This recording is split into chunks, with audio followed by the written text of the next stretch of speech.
Sir अगर mutual fund में पैसा निवेश करा है तो जिस जगह आपका पैसा निवेश है उसकी कंप्लीट नॉलेज भी आपको होनी चाहिए, जानकारी होनी चाहिए कि हमारा पैसा जिस स्कीम के अंदर इन्वेस्टमेंट हमने कर रखा है वहां का अभी के टाइम में फंडामेंटल क्या है, मार्केट की क्या कंडीशन है।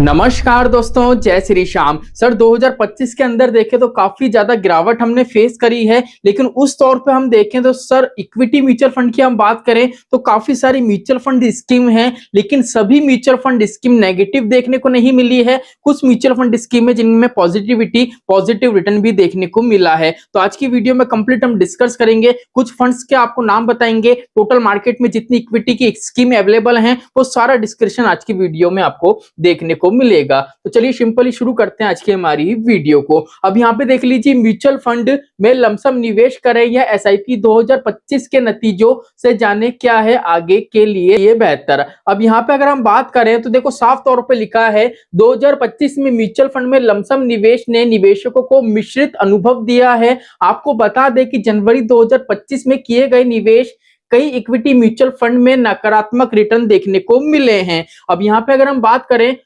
टोटल, अगर स्कीम की बात करें तो 279 इक्विटी म्यूचुअल फंड स्कीम है, जिसमें से अगर हम बात करें 181 ऐसी स्कीम है जिनने मुनाफा कमाया है और 98 ऐसी स्कीम है म्यूचुअल फंड की जो यहाँ पे नेगेटिव देखने को मिली है। अगर इसमें सबसे ज्यादा मुनाफे की बात करें तो 14% का रिटर्न हमको देखने को मिला है, और यहाँ पे अगर गिरावट की बात करें, नुकसान की बात करें तो 20% तक की गिरावट हमने फेस करी है। अब यहाँ पे आप सोच रहे होगे कि सर मैंने तो इन्वेस्टमेंट करा है, मेरे पोर्टफोलियो में तो गिरावट देखने को मिली है। तो भैया देखो, आप एक अकेले इन्वेस्टर हो और आपके पोर्टफोलियो में मिनिमम से मिनिमम फंड्स है, लेकिन यहाँ पे जो टोटल आपको कंप्लीट डेटा बताया जा रहा है वो कितने फंड्स का बताया जा रहा है, वो बताया जा रहा है 279 फंड्स का। अब यहाँ पे देख लीजिए, सिंपल इस आर्टिकल से आपको पता पड़ेगा। अब यहाँ पे आपने देखा होगा थंबनेल में एक लाइन मेंशन थी कि 2025 के रिटर्न से सीख कुछ इस तरीके की है। 2024 में काफी ऐसे निवेशक है जिनने क्या करा था, प्रीवियस का रिटर्न देख के कि ये फंड अच्छा खासा रिटर्न दे रहा है, वो रिटर्न देख के उन्होंने इन्वेस्टमेंट स्टार्ट कर दिया था।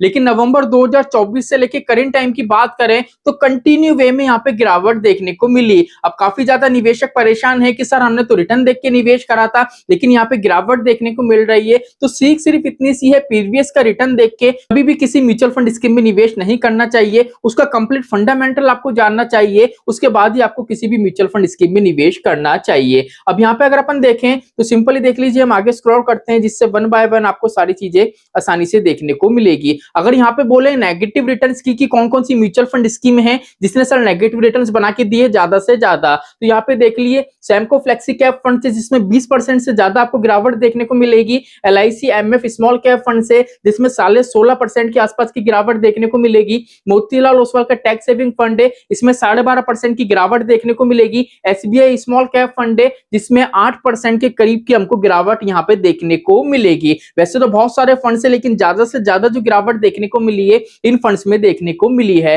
अब यहाँ पे अगर हम लमसम के अलावा एसआईपी की बात करें तो साल 2025 में अगर आपने 10,000 रुपए महीने की एसआईपी स्टार्ट करी होती तो यहाँ पे टोटल 18 म्यूचुअल फंड स्कीम है जिनके अगर रिटर्न्स की बात करें तो 15% तक का रिटर्न्स आपको देखने को मिलेगा। लेकिन बाकी के जितने भी म्यूचुअल फंड स्कीम है केवल 18 स्कीम ऐसी है जिसमें पॉजिटिविटी देखने को मिली है, बाकी जितनी भी स्कीम है वहां पे नेगेटिव हमको नुकसान देखने को मिला है। कितना नुकसान है? 9.5% से ज्यादा का। और यही अगर हम बात करें, देख लीजिए इनने साफ तौर पे इस आर्टिकल में मेंशन है लमसम निवेश 2026 में किया जा सकता है लेकिन सोच समझकर। और यहाँ पे दो कैटेगरी बताई है, लार्ज कैप और फ्लेक्सी कैप, क्योंकि फ्लेक्सी कैप कैटेगरी ऐसी होती है जिसको आप लार्ज कैप कंसीडर कर सकते हो।